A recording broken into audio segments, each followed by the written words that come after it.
Hello student, আমি E for education চ্যানেলের পক্ষ থেকে সৌরভ ঘোষ।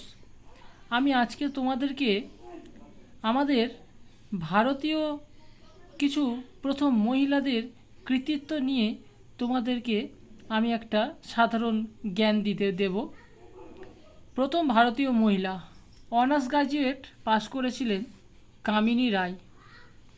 হাইকোর্টের মুখ্য বিচারপতি হয়েছিলেন প্রথম ভারতীয় মহিলা লীলা শেঠ।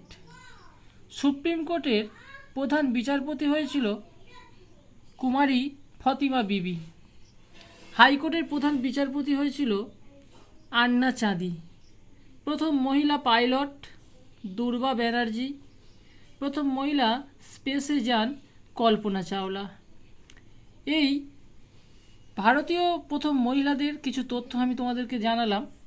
এই রকমই সাধারণ জ্ঞানের উপরেও আমার চ্যানেল তোমাদেরকে অনেক কিছু শেখানোর জন্য অনেক ভিডিও বানাবে। এবার তোমরা আমার ভিডিওগুলো দেখে আমার চ্যানেলটাকে সাবস্ক্রাইব করে দেবে এবং একটি লাইক করে দেবেন, যাতে কি হয় আমার ভিডিও বানানোর একটা আগ্রহ থাকবে এবং ভালোও লাগবে। কেন আমি তোমাদের জন্য এত করে খাটছি যাতে তোমরা পড়াশোনাতে এগিয়ে যেতে পারো। তাই আমার চ্যানেলটা তোমরা সাবস্ক্রাইব এবং লাইক করে দেবেন এবং আমাকে সবসময় ফলো করে রাখবে। ধন্যবাদ।